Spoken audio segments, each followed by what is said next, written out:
শুভ সন্ধ্যা। ঘড়িতে প্রায় 6টা বাজতে 15 মিনিট বাকি। আর এই যে আমার ছেলে এখানে কি করছিস? এগরোল খেতে শুরু করেছে। সন্ধেবেলা হলেই কিছু এটা ওটা খাওয়ার চিন্তা।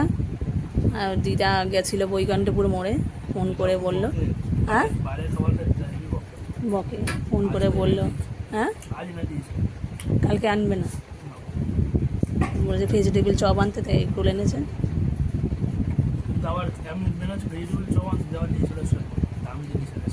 হ্যাঁ ভেজিটেবিল চপ বলে কি বলে, চিকেন পকোড়া বলেছিলিস, ভেজিটেবিল চপ, আর এনেছে কি রোল। কেমন হয়েছে খেতে?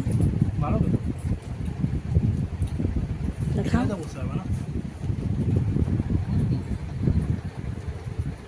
Chicken roll, egg roll.